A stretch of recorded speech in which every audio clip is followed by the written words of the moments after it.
So you saying we ain't come down from monkeys? No, monkeys are still having babies. Why don't they have another human today? Okay. Has you ever eaten a banana? Oh, yeah, I eat all kinds of food, yeah.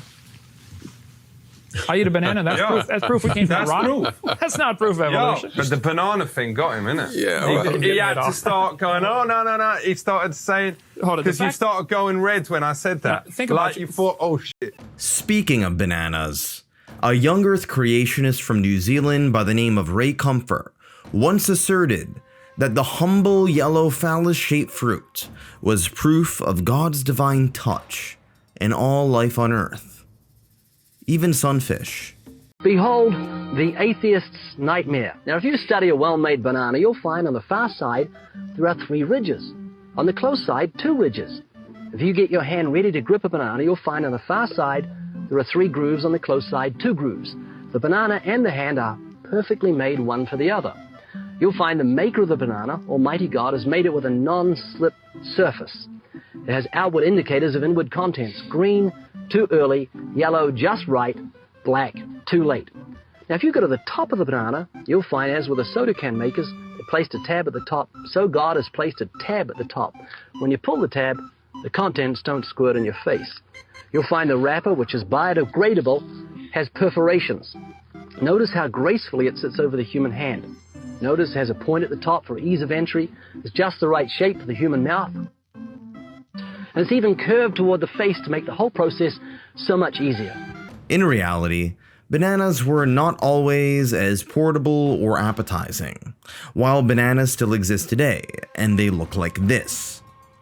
Probably not the sort of topping you'd put on an ice cream sundae, and the seeds in any smoothie would amount to a choking hazard. Given the existence of TikTok melting the brains of our youth, I'd consider mangoes to be a type of food for people 15 years or older. Fun facts: bananas are under the genus Musa, and they're native to Southeast Asia and Oceania, one of the few genera of living things which are native to both sides of what is called the Wallace Line. The Wallace Line was discovered by Charles Darwin's right-hand man, Alfred Russel Wallace, who noticed that the biodiversity of most of Southeast Asia was very different than that of Australia and the island of Papua, which at one point were part of the same landmass, separated from what you typically think of as quote-unquote Asia. This is proof of how geographic features over the course of time shape the animate entities which inhabit these biomes. Bananas, unlike terrestrial animals, were able to traverse both sides of the Wallace Line across sea channels due to the dispersal of those aforementioned seeds. Trust me, this is still a video about the creationist versus evolutionist internet debates of the 2000s. On the island of Papua, famed for its rich biodiversity and not famed for ball matter drinking rituals, the banana would be cultivated. Through this process, people would selectively breed, as well as clone preferable specimens, which would be more productive in producing bananas, more resilient to diseases, more nutrient-dense, fleshier, and contain smaller and smaller seeds. In a way, Ray Comfort was correct. The banana is proof of intelligent design, that intelligence being in the form of a hairless ape. The story of the banana is one of what is called artificial selection, as opposed to natural selection, which produced the original banana trees, which have seeds that would give you constipation. Before the 19th century, creation stories were the primary way in which people explained the existence of Earth's creation and biodiversity. The most famous one of all is, of course, the Book of Genesis in the Abrahamic tradition. Just look at the snake. Tricky bastard. But there are plenty of others. For example, according to ancient Egyptian mythology, the god Atum strokes his own banana, spurts out some banana cream, and then ingests it. He then spits it out, which results in the formation of the universe. I don't recommend trying to create universes using this method. Many OnlyFans girls have tried and failed. Throughout most of human history, biodiversity being explained through creation or some sort of intelligent design was the norm. The hypercomplexity of life on Earth was just too extraordinary to explain naturalistically. This cool cuttlefish had to be created by some sort of god, and this chihuahua was clearly created by the devil. Granted, before Darwin, there were attempts to explain biodiversity in a naturalistic light, the most famous of whom was Lamarck, who claimed that when the environment changed, an animal's needs changed, forcing the animal to alter its behavior. He argued that, for example, a primitive short-necked giraffe would frequently stretch its neck to reach higher foliage in tall trees. According to this theory, the constant stretching, if you will, would change the internal quote-unquote nervous fluid, which eventually caused the giraffe to have a longer and longer neck during its own lifetime, and that this was passed on to its offspring. Lamarckism today is considered to be outdated. However, during the past few decades, the rise of epigenetics, which in the most simplistic sense refers to how the behavior of an individual organism can change how your body reads and expresses the organism's DNA without altering the DNA code, has vindicated some aspects of Lamarck's ideas. Lamarck did not believe in natural selection, in which an organism is better adapted to a specific environment and therefore more likely to survive and reproduce, thus passing their genes on to the next generation.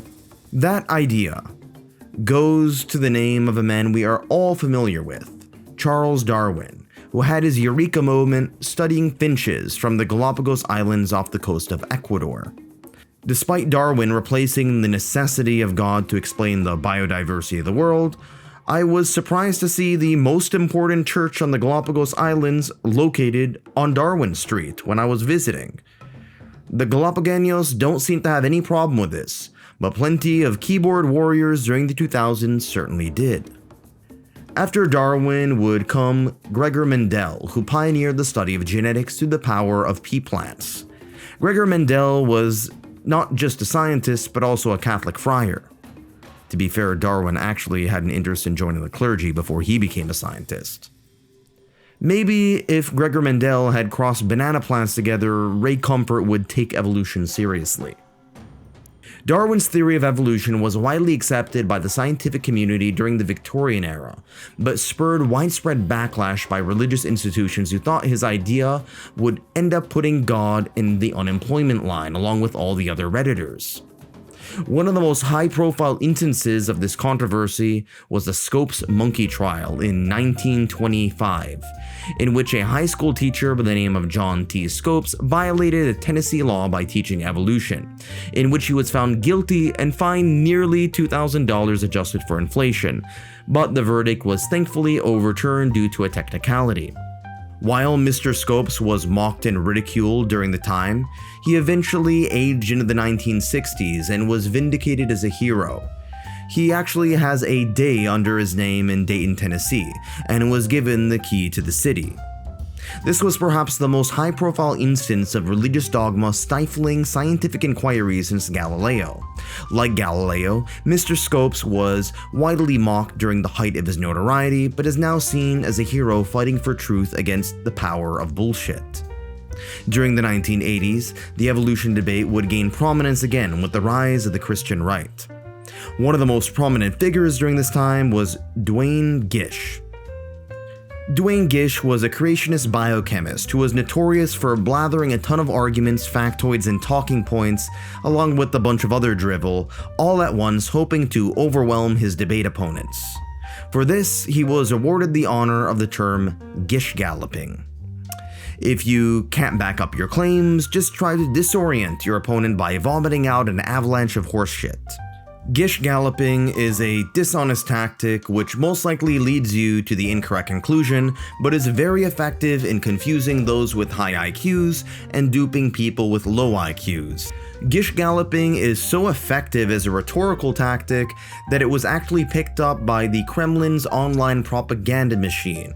This is oftentimes referred to in the Russian context as the firehouse of falsehoods. The creationist debate would die down during the 90s, but had a resurgence again during the 2000s under the presidency of George W. Bush. I know the human being and fish can coexist peacefully. Many people thought the new millennium, with the rise of globalization and the internet, would bring about a decline in religiosity, but this is highly debatable. While the 2000s were a decade of global interconnection and technological advancements, they were also a time of reactionary fervor. The September 11th attacks of 2001 brought Islamic fundamentalism into the forefront, alongside the doctrinaire Pope Benedict and the evangelical movement in the United States spearheaded by George W. Bush and his gay pastor. These forces would fuel the rise of the new atheist movement, first starting out in old media, namely publishing, through the work of journalist Christopher Hitchens, philosopher Daniel Dennett, neuroscientist Sam Harris, and most of all, evolutionary biologist Richard Dawkins. Dawkins, who became famous writing The Selfish Gene during the 1970s, would come into later prominence through his book The God Delusion. Unlike the agnostic Darwin, who cared little about debates regarding religion, Dawkins was quite fond of anti-theist attitudes. That means opposition to theology or religion in general, or the concept of God in general. Dawkins' home country, the UK, had at this point been largely secularized as far as Christianity was concerned. The Anglican Church today talks more about gays than Jesus at this point. However, the US at the time was significantly more religious than most other Western nations. While this would eventually change significantly during the 2010s, the 2000s were seen as a major outburst of evangelical Christian fervor against growing secularism and Islamism.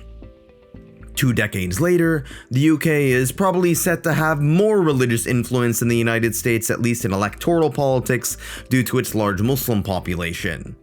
Say goodbye to your bacon bits, Brits. Abdullah does not approve. During the 2000s, the Christian right would gain significant power in the federal government through the Bush administration, alongside state governments in the South.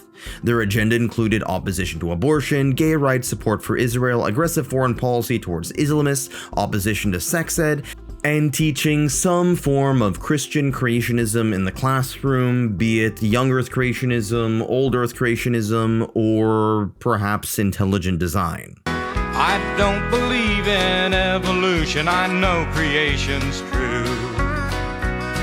I didn't crawl out of a pond or swing down from a tree.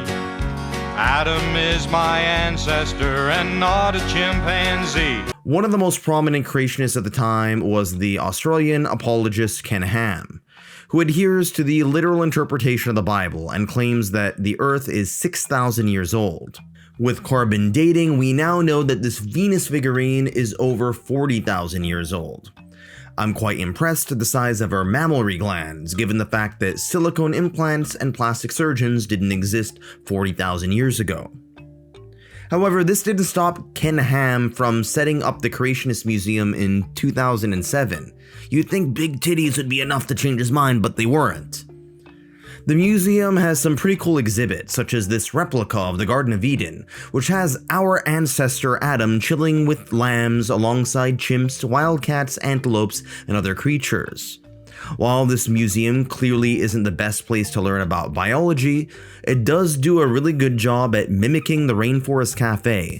At Rainforest Cafe, your adventure is about to begin. Discover the mystery and intrigue of a tropical rainforest as you explore exotic beverages and incredible cuisine. Swing in now for our steak and shrimp platter for only $13.99. Feast on our juicy top sirloin steak paired with our succulent coconut shrimp fried to a golden brown, and our shrimp scampi broiled in our creamy garlic white wine sauce, all for only $13.99. So escape to Rainforest Cafe, a wild place to shop and eat. The fact that a penguin from Antarctica is being bros here with a tropical toucan is proof that God has a sense of humor. The Creation Museum would stir the ire of the growing new atheist movement on YouTube, with some prominent figures at the time, like the thinking atheist as opposed to the non-thinking atheist, visiting the museum to mock the bizarre combination of sickly produced exhibits with information which is designed to melt your brain tissue. This series of spectacle would be repeated with Mr. Ham's Ark encounter. While the Creation Museum focused on the story of Adam and Eve, the Ark encounter focused on the story of Noah's Ark, based on the literal interpretation of the Bible. Like the Creation Museum, the production value of the museum was inarguably very well done. It was over 500 feet long and over 85 feet high and over 50 feet tall, and located in the middle of Kentucky. Yeah, they built a giant ship in a landlocked state. The only floods here come from bourbon and KFC grease. According to the museum, pterodactyls were in the Ark alongside raptors, who were, I guess, rejected from Jurassic Park's casting direction. This also led scientists and internet neckbeard atheists to visit the quote-unquote museum to laugh at the unintentional comedy and post videos to YouTube for other guys in fedoras to feel intellectually superior to someone who would unironically ride a Christian dinosaur on a merry-go-round. My personal grievance with the Ark encounter is that unlike the Creation Museum, it didn't have any aquarium exhibits. How did Noah protect all the fish from the rapid changes in salinity, temperature, and pH? Putting a freshwater goldfish in the ocean is essentially a form of execution. Funny enough, reality has sort of played a game on everyone, as it turns out that there is a very watered down, pun intended, version of Noah's Ark that did happen. The Tigris and Euphrates rivers in ancient Mesopotamia, in what is modern-day Iraq, did used to have frequent and devastating flash floods, which led to the Sumerian creation myth, which inspired that of ancient Judea. However, Ken has yet to preach the creation story from Sumerian mythology. While I'm not going to pretend that the story of Noah's Ark should be taken seriously in Archaeology 101, I must admit that the story of destruction and resilience is quite compelling, not as a literal interpretation, but as a story about man's relationship with nature. There's a sort of beauty to the bullshit. While Ken Ham is very easy to dismiss, there was another organization at the time called the Discovery Institute, which was a right-wing think tank created to promote intelligent design that is a little bit of a tougher nut to crack.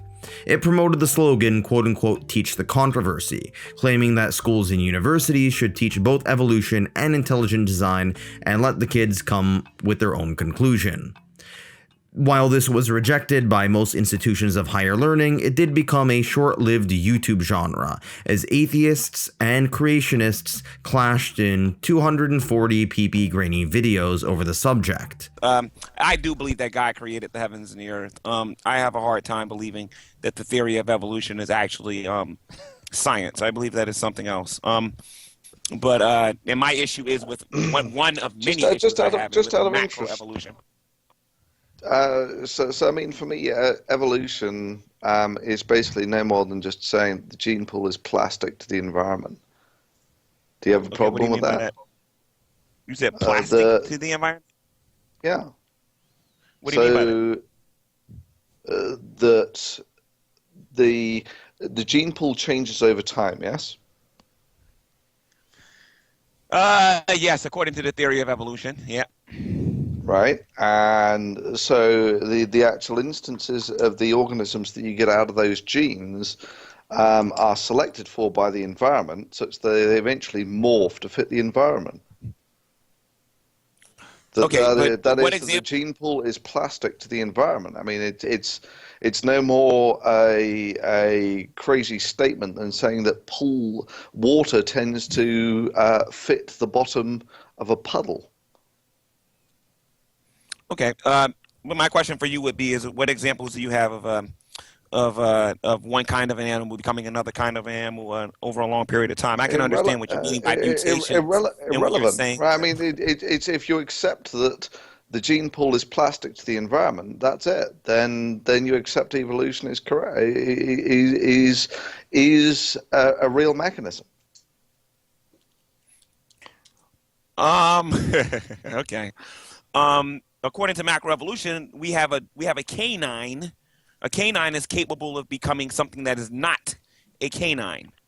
One of the most prominent examples was the chemist and YouTube atheist Thunderfoot against the online Christian apologist G-Man, who was rather confused by the term plasticity, which in biology refers to the ability of genotypes to result in different physical characteristics depending on their environment. From listening to the debate, it seems as though the word plasticity in the mind of G-Man referred to something akin to a plastic toy like Mr. Potato Head. Legend has it that G-Man has the cognitive ability of Toy Story's Mr. Potato Head in dormant form, or at the very least a literal potato. The debate was one of the most high-profile internet creationist debates, hosted on the Drunken Peasants podcast, which was hosted in and of itself by the Amazing Atheist at the time. While his clashes with creationists were well received, his persona and potato-shaped body would become the defining stereotype for internet atheists. Now it's time to point out the elephant in the room. I started this video off talking about bananas, and in a previous video I made about the rise and fall of the internet atheist movement, one of the commenters pointed out that I didn't mention the quote-unquote banana incident. This refers to an incident in which the Amazing Atheist, quite possibly the most well-known internet atheist at the time, went viral for shoving a banana up his rectum, turning the banana into an anti-atheist meme at a time when the power of the new atheist movement online was fading. While Ray Comfort was wrong about evolution, he was spot on when he claimed that the banana is atheist's nightmare. Granted, it was probably more of a nightmare for that individual banana. Putting banana butt plugs aside, the Drunken Peasants podcast continued to be the premier platform for the evolution versus creationism debates, since many prominent members of the new atheist movement refused to debate creationists, namely Richard Dawkins. It was just considered beneath them, too lowbrow. But you know who was willing to debate creationists? A scientist by the name of J.F. Gariepi. He was from Quebec and also happened to be a white nationalist, lover of Hispanic disabled women, and alleged deleter of wives. Fucking sick that you're fucking me with me. You always follow me everywhere, and and you say you want to make spiritual movement, but you fucking tried to kill me for 3 years again. You're fucking psychopath, man. J.F. Gariepi would not only debate G-Man on the topic of evolution versus creationism, but also challenge him to a rap battle. G-Man, commander of the Masters of Stupidity, unauthorized representative of the Brett Keane posse. Everything you say follows the laws of thermodynamics, increasing disorder into the brains of those who believe in magic. You may actually be the first failed YouTube pastor. Your poorly worded rhymes dishonor all of your ancestors who lived on this planet long before you were even born, including the single cell that gave birth to you and the corn. Your threshold for proof goes back and forth too frequently, like Mercedes Carrera's boobs in her last movie. Your circular theoretical framework is an impasse, because when you hide from the truth, it comes back right up your ass. Me. I'm gonna show you how it's done, JF, all right?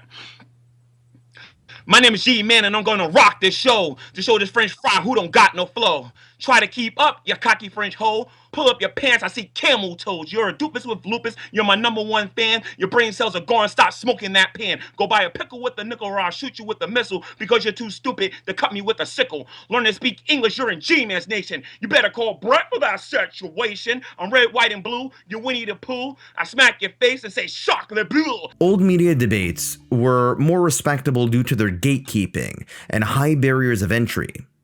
The contrast between the highbrow elitist institutions of old media and the lowbrow democratized platforms of new media have been a recurring theme in my series on internet culture. Check out the playlist if you're interested. Shameless plug-in, I know. Richard Dawkins, for example, only debated Christian scholars who believed in theistic evolution, which essentially is the belief in a theistic God, which in their understanding is reconcilable with evolution. Examples of this include the renowned mathematician John Lennox, who debated Richard Dawkins on the existence of the Christian God. But these debates were a little bit too highbrow and intellectual for my tastes. I am more personally fond of online shit shows, as they're more entertaining.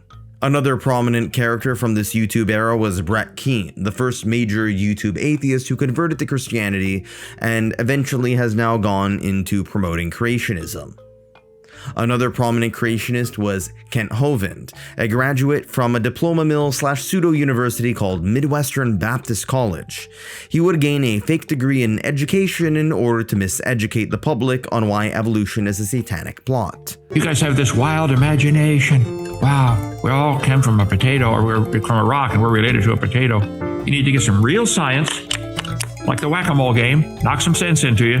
That's not science. God made Earth first, then the stars, and stretched them out, and they're probably giving a red shift as we're seeing the taillights of the stars receding. It does not prove they came from a Big Bang. Through these creationist versus evolution debates, Kent Hovind would be one of the very few YouTube celebrity villains. Someone that we just kind of love to hate.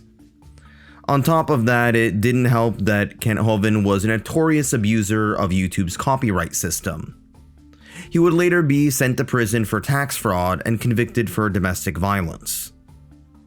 Atheists would also mock creationists and theists in general using the flying spaghetti monster meme. In order to counter the claim of, quote, well, you can't disprove God, atheists would claim that you can't disprove the existence of a flying spaghetti monster. This is an attempt to shift the burden of proof from the one making the claim to the one rejecting the claim. It is basically a 21st century version of Bertrand Russell's teapot argument, stating that if we can believe in a Christian God because he has yet to be disproven, we might as well believe that there's a teapot in outer space which can't be detected.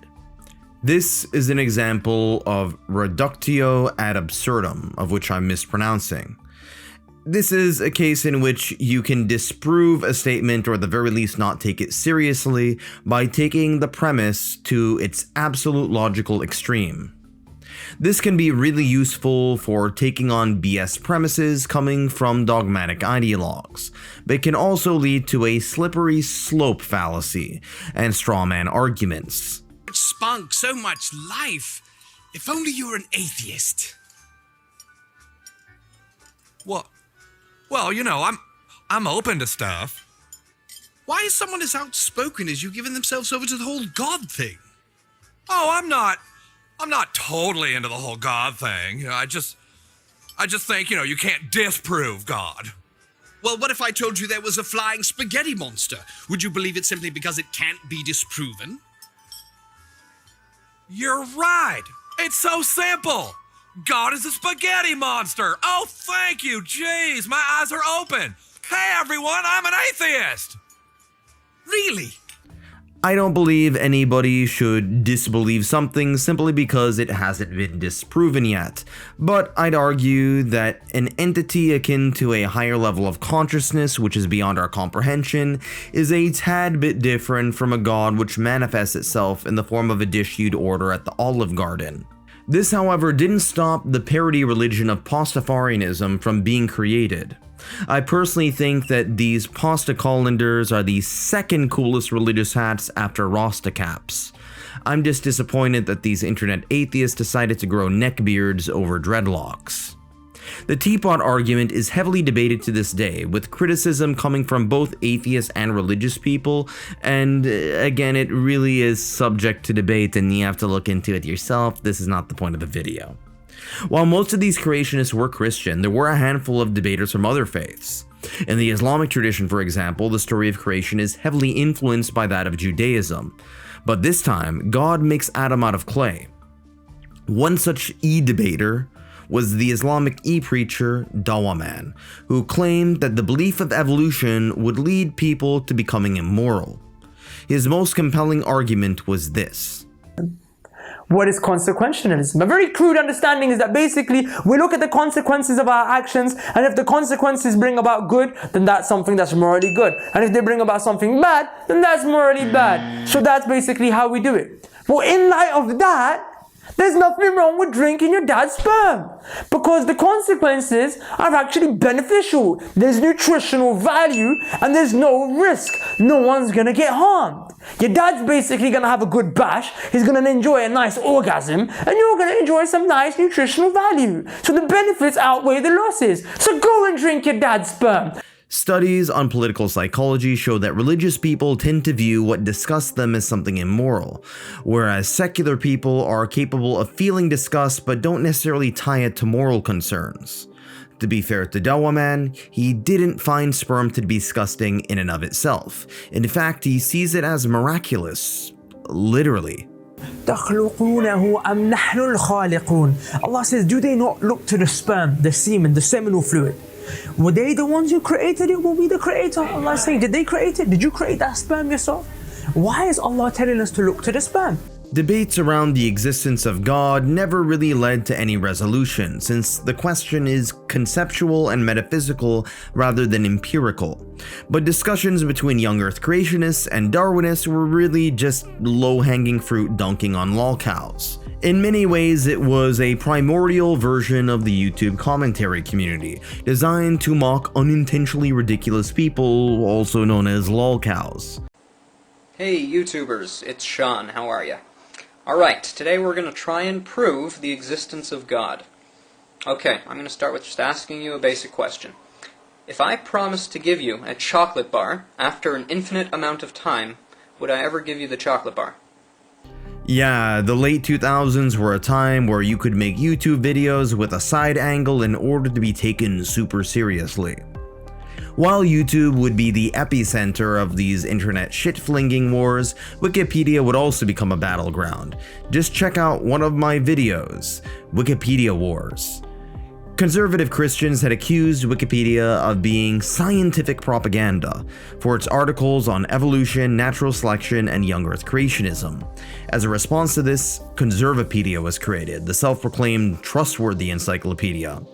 This encyclopedia, if one could call it that, involved denial of evolution, anthropogenic climate change, articles about homosexual domination, no, not that homosexual domination, this homosexual domination, among others. My personal favorite Conservapedia article is on atheism and obesity, which makes sense given the internet atheist neckbeards who consume more Cheetos than veggies and more Mountain Dew than water. As a response to Conservapedia, some internet atheists created Rational Wiki to mock conservative Christians with snarky humor and what they saw as logic. However, Rational Wiki would grow out of favor in the atheist community in and of itself due to a fissure between pro-feminist and anti-feminist atheists after the Elevator Gate incident. The Elevator Gate incident happened in the aftermath of an atheist conference, in which the atheist feminist activist Rebecca Watson accused a man of inappropriate behavior for asking her out for a cup of coffee in an elevator. To some, this was seen as sexism in the secularist community. To others, this was seen as left-wing identity politics and Puritanism run amok. The incident would shatter the online atheist solidarity, as the internet's first major social movement would collapse over gender politics in around 2012. This was the beginning of what some call the Great Awakening, in which identity politics around race, gender, and sexuality overtook religion as the primary source of online fecal-flinging contests. The one remaining religious element which would continue to dominate discourse was Islam. Some in the atheist community, namely leftists, saw Muslims as an oppressed group of brown people needing protection against xenophobia, while other atheists saw Islam as the greatest purveyor of sexism, homophobia, fundamentalism, and violence, which are antithetical to secular values. The last major evolution versus creationism debate was between the aforementioned Ken Ham and Bill Nye the Science Guy, a popular children's entertainer on PBS during the 1990s. Bill Nye the Science Guy. Bill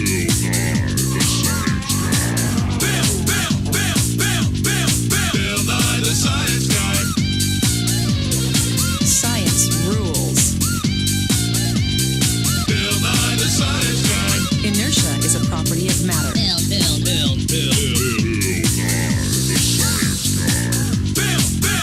T minus 7 seconds. Bill Nye the Science Guy. He came out of his fame hibernation to debate in the name of scientific inquiry.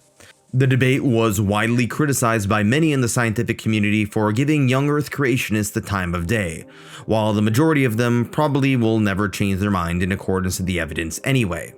Bill Nye was nonetheless championed as a warrior of the scientific revolution and enlightenment.